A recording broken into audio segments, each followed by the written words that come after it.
sommes en train d'aller encore puissamment avec le Seigneur dans ce qui est le temps de l'étude de sa parole, le temps de ce qui est sa grâce et sa puissance, parce que nous étions déjà en train d'étudier l'art de l'intercession. Et nous avons très bien travaillé là-dessus en démontrant que l'intercession est un art. Et nous étions peut-être, quand nous allons parler de ce qui est les compagnons de l'intercession aujourd'hui, ça sera très bref et très rapide avec la grâce de Dieu. Nous allons d'abord faire un peu de retour vers cet art de l'intercession, mais nous ne pouvons pas oublier que l'intercesseur, comme nous le disions la fois passée, doit avoir un cœur d'intercesseur. Et nous avons vu plusieurs éléments qui nous montraient ce qui était le cœur de l'intercesseur. Et nous avions dit que quand il y a un cœur d'intercesseur, ce cœur-là lui permet de se livrer totalement à Dieu et à aimer Dieu d'une façon suprême. C'est le cœur qui nous pousse et qui nous conduit à nous livrer vraiment totalement à Dieu et surtout à lui donner à ces dieux-là toute la place qui lui revient des gloires. Et la merveille des choses que nous pouvons aussi retenir, quand on a un cœur d'intercesseur, on va avoir une entière disponibilité pour l'objet de notre intercession et surtout l'aimer. C'est là nous avons dit que je ne peux pas prier pour quelqu'un que je n'aime pas. Ça serait très compliqué. Et je ne peux pas prendre un sujet que je n'aime pas et prier pour ça. C'est très compliqué. Lucien, shalom et que le Seigneur te bénisse, fils. Donc, il y a vraiment ces côtés où je reviens, qui est important, que l'intercession nécessite quand même nous ayons un cœur. Marie et Armel, soyez les bienvenus parmi nous. Donc, c'est quelque chose. L'objet de son intercession, on doit l'aimer. On doit aimer l'objet de son intercession. Et puis, il faut être disponible pour cet objet de votre intercession. C'est très, très important. Donc, ça veut dire que le cœur de l'intercesseur était notre point où nous étions en train de célébrer et de parler de ces dieux grands et puissants. Et nous avions, sans vous oublier, parce que nous sommes toujours en Christ, et nous savons que Christ, notre Pâque, est un intercesseur puissant, un intercesseur qui a pris à cœur tout ce qui est l'œuvre de l'intercession. Donc, on ne peut pas prendre l'œuvre de l'intercession sans pour autant entrer dans ce qui est la gloire et la grâce de cette intercession-là. Et c'est important. Et après, nous avons parlé de l'art de l'intercession. Je vous disais qu'il n'y a pas moyen d'être un bon intercesseur sans pour autant maîtriser les rouages de l'intercession. L'intercession est un art. Et chaque fois que vous devez faire quelque chose dans la vie, vous devez maîtriser l'art dans lequel vous devez exercer ou vous exercer. Voilà, nous avons défini l'art. C'est là où nous étions dans notre cours précédent. Nous avons dit que l'art, c'est un ensemble de connaissances, des techniques nécessaires pour maîtriser une pratique donnée. Donc, un ensemble de connaissances, non pas seulement de connaissances, mais des techniques aussi qui sont nécessaires pour maîtriser une pratique donnée. Nous avons donné l'exemple de l'art médical. Il faut avoir des connaissances médicales et des techniques médicaux que tu dois maîtriser pour que tu puisses pratiquer totalement ce qu'il faut. Et ce qui est important dans tout ce que nous devons faire avec le Seigneur, c'est de comprendre et de saisir que cette dimension de Dieu, cette dimension puissante de l'Éternel, n'est pas une dimension facile si nous ne prenons pas des dispositions qu'il faut. Parce que comment participer dans quelque chose que je n'aime pas? C'est vraiment compliqué de participer dans quelque chose que je n'aime pas. Il faut vraiment que j'aime. Donc, croyez-moi, si vous n'aimez pas, vous ne saurez pas être un bon intercesseur. Et dans cet art-là, la connaissance est très très importante. Il faut qu'on maîtrise l'art dont on veut fonctionner. Or, si vous ne passez pas par une école des connaissances dans les domaines dont vous voulez vous former, vous ne serez jamais formé comme il faut. Donc, pour être formé, il faut passer par l'école et cette école va veiller à ce que tu puisses être capable de fonctionner dans ces domaines-là. Et n'oubliez pas, chaque école commence toujours avec des apprentis.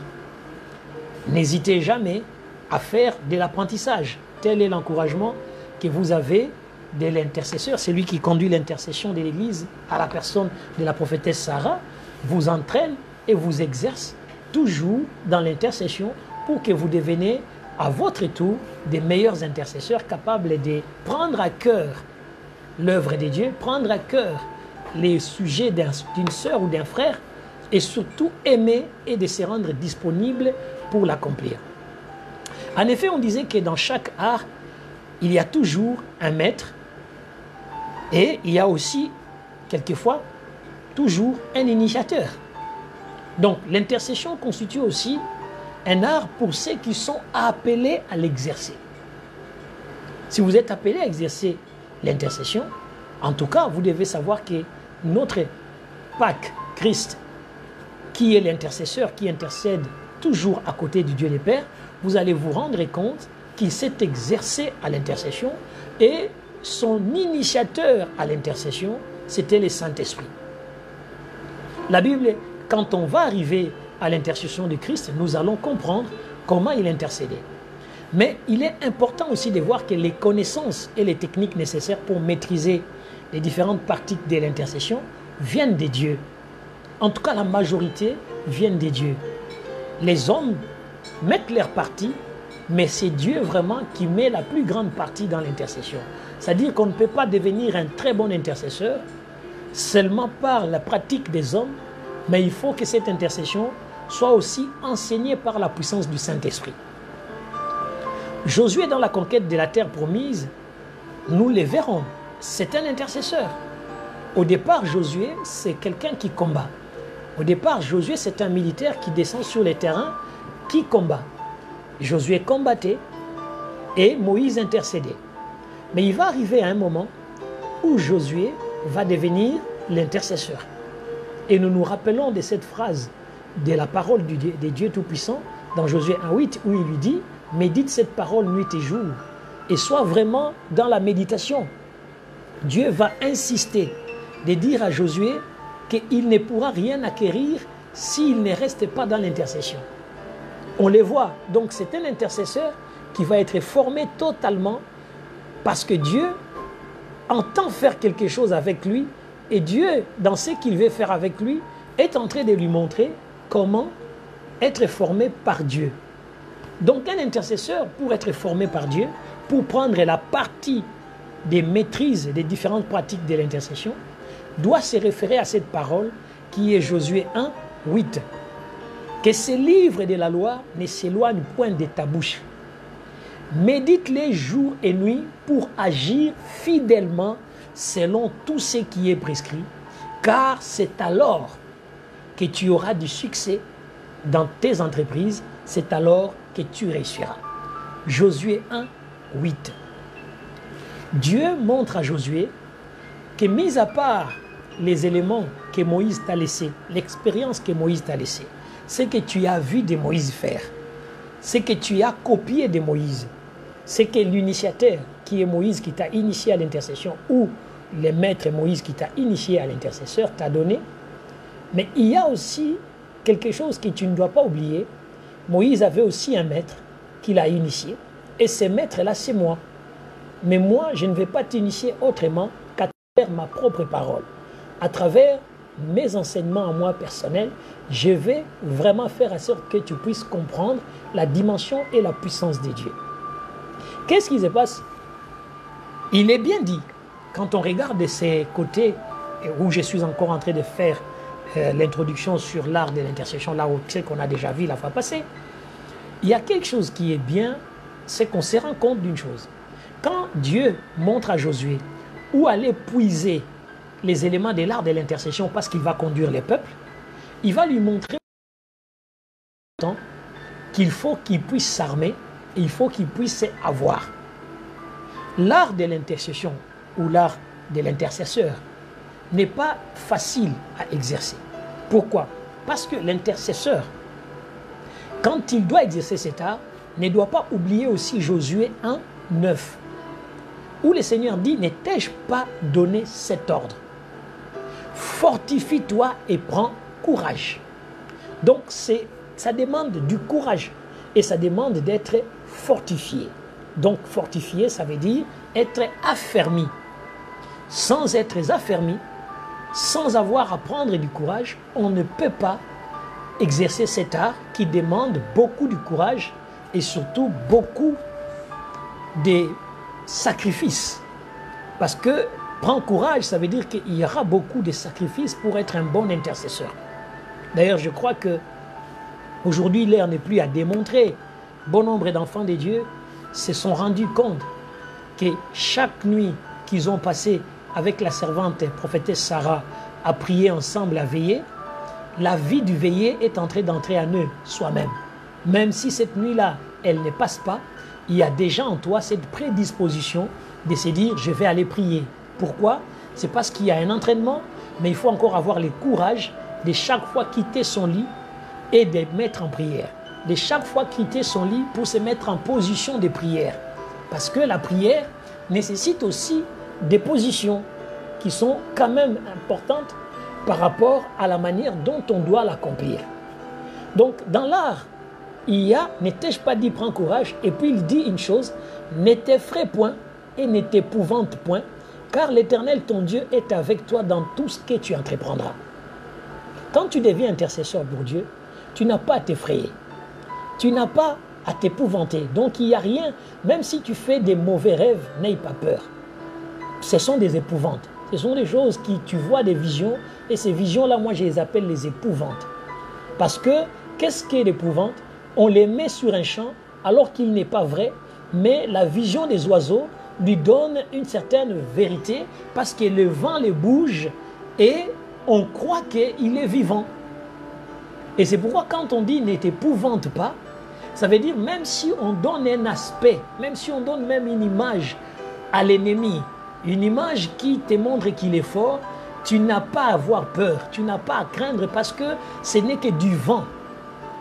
Et ce vent-là a bougé l'épouvante, et quand le vent a bougé l'épouvante, alors tu as l'impression qu'il y a quelque chose qui commence à agir dans ta vie contre ta vie. Nous devons nous rendre compte d'une chose. Quand Dieu veut vraiment nous donner la réalité de ce qui est, il ne vient pas nous épouvanter.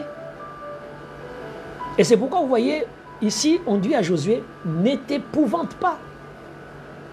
Non pas seulement ne t'effraie pas, mais ne t'épouvante pas. Pourquoi? L'Éternel, ton Dieu, est avec toi dans tout ce que tu entreprendras.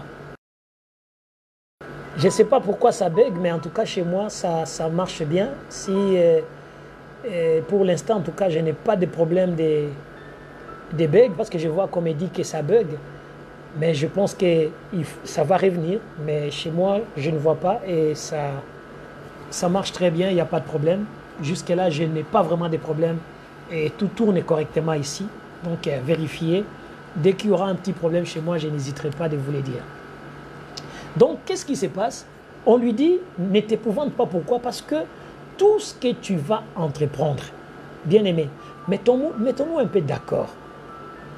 Ici, le Seigneur n'avait pas dit à Josué, il dit pour quelques entreprises. Il lui dit, tout ce que tu entreprendras, je serai avec toi. Vous savez, un entrepreneur, c'est quelqu'un qui prend des initiatives. Un entrepreneur, c'est quelqu'un qui se met dans la position de prendre des initiatives pour avancer. Donc, il y a quelque chose qui est important. Ici, le Seigneur dit à Josué, et si je reviens là-dessus, il lui dit, dans tout ce que tu entreprendras. Donc, il n'y a rien que toi tu vas décider de commencer que moi, je ne t'accompagnerai pas. Donc un intercesseur du Seigneur ne doit pas se perdre dans dire, c'est que j'ai commencé, j'ai l'impression que Dieu n'est pas dedans. Dieu est dedans. Dieu ne peut pas te lâcher. Mais ne t'en fais pas. Tu es dans un champ, tu es ouvrier avec le Seigneur dans un champ. Si je dois prendre cet exemple simple, nous savons que quand on travaille dans un champ, on met aussi des petites épouvantes pour essayer de chasser des oiseaux, de chasser tout ce qu'il y a. Et c'est la même chose quand toi tu es dans les champs du Seigneur et que tu es en train d'entreprendre, tu auras des zones d'ombre qui sont bougées par le vent parce que, écoutez bien ceci et soyez bien attentifs dans ce que je vais vous dire, mes enfants. Il y a une chose que vous devez savoir. La Bible dit, le diable est comme un lion. S'il est comme, c'est qu'il n'est pas vrai. Il n'est pas le vrai. Il est comme. Alors l'épouvante, c'est quoi? L'épouvante, c'est ce qui est comme un homme, mais il n'est pas un homme. Pardon, l'épouvantail, pardon. Il est comme un homme, mais il n'est pas l'homme. Donc, quand vous voyez l'épouvantail, il ressemble à l'homme, mais il n'est pas l'homme. Et la même chose, quelquefois, vous aurez tendance à voir les diables ressembler à l'homme, mais il n'est pas l'homme. Ressembler au méchant qui te fait peur, mais il n'est pas celui-là. Parce que ce n'est qu'un épouvantail. Et l'épouvantail bouge avec le vent. L'épouvantail bouge avec tout ce qu'on peut mettre tout autour. En train de bouger, vous ne devez pas avoir l'impression qu'il est vrai. Seuls les oiseaux qui ne savent pas la réalité auront à croire que ce qui bouge là, c'est un être humain. Mais celui qui détient la vérité n'a rien à voir, n'a pas à avoir peur. Et le Seigneur te rassure. Le Seigneur te dit, toi tu dois prendre la décision de commencer et moi je vais t'accompagner. Ça veut dire qu'il dit à Josué, maintenant tu vas te positionner comme l'intercesseur d'Israël. Tu vas te positionner comme la personne qui va faire de sorte que je puisse les amener plus loin. Mais il y a une chose, chaque entreprise, donc chaque élément que tu vas commencer, ça va te nécessiter qu'une seule chose, le courage et la détermination. Quand tu commences, ne cherche même pas à savoir où je suis, parce que je serai avec toi. Souvent quand nous commençons quelque chose, nous avons l'impression que Dieu n'est pas dedans. Nous avons l'impression que Dieu n'est pas avec nous. Mais Dieu est avec nous et Dieu reste avec nous. Vous voyez, je suis en train de traîner sur l'art de l'intercesseur pour montrer à l'intercesseur que dans ce qui sera la partie pratique et connaissance qui vient de la part de Dieu, il n'a rien à craindre. Tu veux intercéder pour ta maison, mais commence. Même si les choses ne changent pas, ce ne sont que des épouvantails. J'ai commencé à intercéder pour ma maison, mais j'ai l'impression que ce que je demande, il n'y a rien qui vient. Non, ce que tu haïs, c'est l'épouvantail tout simplement. Mais cet épouvantail-là est en train de t'épouvanter pour rien. Alors tu dois chercher par tous les moyens à te fortifier et à prendre courage parce que l'oiseau ne peut pas se rendre compte de la fausseté de l'épouvantail. Ce n'est qu'au moment où il va se déposer dessus qu'il va se rendre compte que ça ne bouge pas. Je ne sais pas si quelqu'un comprend. Quand le vent l'a bougé, l'oiseau fuit. Mais quand il n'y a pas de vent et que rien ne le bouge, l'oiseau vient se mettre sur l'épouvantail et il se rend compte que ce n'est que quelque chose qui ne bouge pas et désormais cet oiseau n'aura plus jamais peur, même si cela bouge parce qu'il les connaît maintenant. Donc, quelquefois, vous commencez en tant qu'intercesseur à intercéder sur un sujet de votre vie, à intercéder sur un sujet de votre maison, à intercéder. Ce n'est pas le temps que vous commencez que vous avez les résultats. Mais quand vous commencez, l'ombre des ténèbres aussi va faire bouger des choses pour te faire voir que rien n'avance et rien ne se crée. Or, un artiste, même quand il commence son tableau, il n'a pas peur de le finir. Le plus important, c'est qu'il arrive à terminer les tableaux qu'il a commencé. Même si, pendant qu'il est en train de dessiner son tableau, il y a des ratés, il continue pour essayer d'atteindre la fin. Donc, si vous êtes des enfants qui se rendent compte, ils disent, mais papa, moi je n'arrive pas trop à prier, et quand je commence à intercéder, je suis découragé parce que rien ne change. Shalom, Emma, que le Seigneur te bénisse. Et donc, quand je vois et que je suis en train d'intercéder et que je vois rien ne change, et je commence à me décourager, c'est que quelque part, vous perdez tout simplement ce que le Seigneur veut faire avec vous. Quand vous commencez l'intercession, l'art de l'intercesseur demande à l'intercesseur aussi de prendre courage, de se fortifier. Parce que les résultats pour entrer à Canaan ne sont pas des résultats tic au tac pour un intercesseur comme Josué. Il va pratiquer son art et il ne va pas se décourager dans son art. Il va conduire son art jusqu'à ce qu'il va atteindre Canaan. Donc, bien-aimés dans les Seigneurs, vous avez remarqué que vous, à votre père spirituel, j'ai insisté sur le fait qu'un artiste ne se décourage pas quand il commence à dessiner son tableau. Il doit l'amener jusqu'à la fin, et de sorte que même s'il y a des épouvantails qui commencent à se mettre sur chaque sujet de prière, ne vous épouvantez pas, continuez, ce ne sont que du vent. La Bible nous a très bien dit, il est comme un lion. Donc il n'est pas un lion. Il va rugir, il va faire tous les petits bruits comme un lion, mais en réalité, il n'a pas la capacité des lions de la tribu de Juda, qui est notre Pâque, Jésus-Christ. Le nôtre est un vrai lion. Il est le lion de la tribu de Juda. Mais lui, il est comme un lion. Donc, il y a une chose que vous devez savoir. Celui qui est comme fait beaucoup de bruit pour qu'on puisse croire qu'il est. Mais celui qui est ne fait pas de bruit parce que sa présence tout simplement détermine ce qu'il est. Que le Dieu grand, le Dieu tout-puissant, puisse vous fortifier à comprendre que quand je commence à intercéder, tu auras l'impression que la chose s'aggrave encore. Tu auras l'impression que ça ne va plus du tout. Tu auras l'impression que tout est tombé à l'eau. Tu auras l'impression que rien n'avance. Mais ne te décourage pas. Sois en paix. Garde ta paix. Parce que ces épouvantails qui commencent à bouger, c'est parce qu'il y a un vent. Il y a un vent. S'il n'y avait pas du vent, ça ne bougerait pas. Et ce vent-là, c'est ta prière. C'est ta prière qui commence à bouger les ombres. C'est ta prière qui ne devait pas bouger. C'est ta prière qui commence à bouger même ce qui était sans vie. Parce que ta prière commence à créer la vie. Et quand il y a un vent de la prière qui commence à se manifester, et on a l'impression que tout autour de nous, tout est emporté par ces vents, mais toi, tu ne dois pas avoir peur, parce que c'est ça l'art de l'intercesseur. Un jour, j'ai commencé à prier pour un sujet de prière concernant un de mes fils spirituels. Et pendant que j'ai commencé à intercéder pour lui, et moi, je ne lui ai pas dit que j'intercédais pour lui. J'ai commencé mon intercession parce que le Seigneur m'a mis à cœur d'intercéder. Et au moment que j'intercédais, et j'ai remarqué que dans sa vie, ça s'empirait. Et il est venu me dire, papa, j'ai l'impression que des choses ne vont pas très bien. Mais je ne lui ai pas avoué que j'ai commencé à intercéder pour lui. Mais dans la position dont il parle, quand il parle, on a l'impression qu'on devait arrêter de prier pour lui. Mais en réalité, non. En réalité, j'ai continué ma prière. Et parce que ma prière a commencé à bouger tout ce qui était tout autour de lui, et de sorte qu'il puisse maintenant détecter qu'est-ce qui est vrai et qu'est-ce qui n'est pas vrai.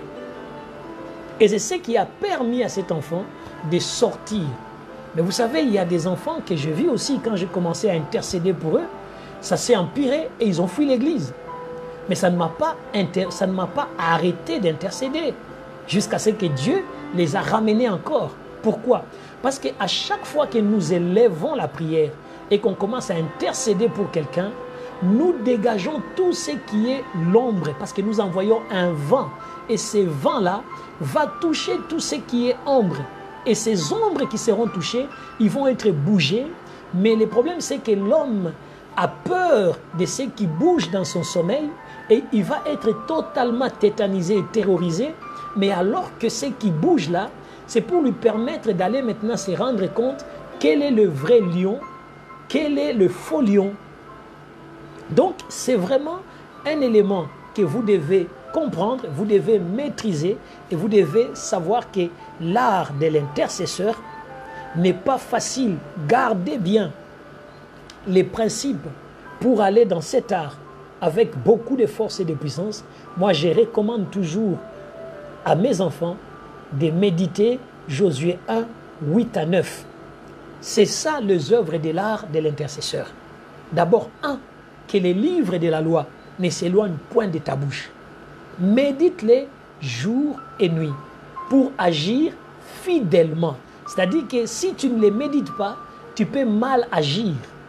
Mais pour agir fidèlement, il faut que tu médites selon tout ce qui est écrit.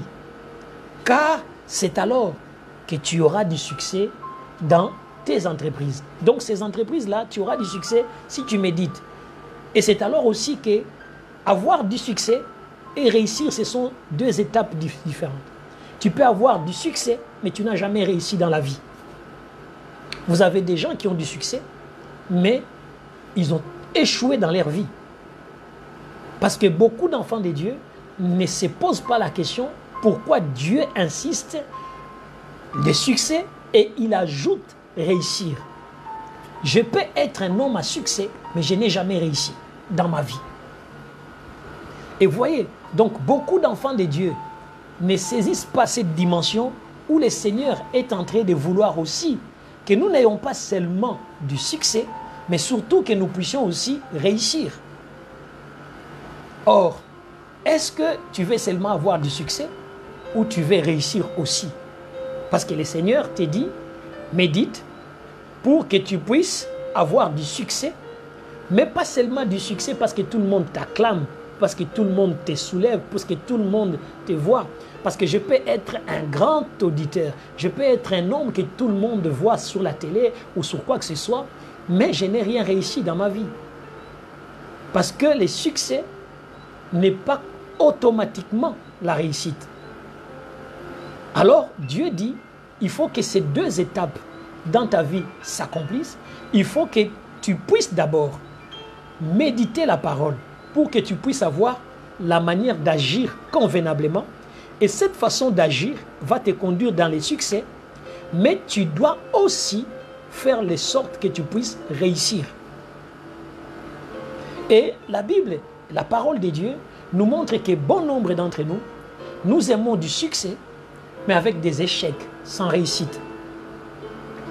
Mais Dieu veut du succès avec réussite. Donc, il ne faut pas seulement avoir du succès, être applaudi, être acclamé, être reconnu, mais il n'y a pas de réussite dans ta vie. Il n'y a pas de réussite dans ce que tu fais.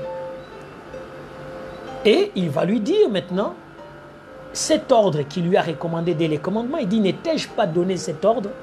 Fortifie-toi, prends courage.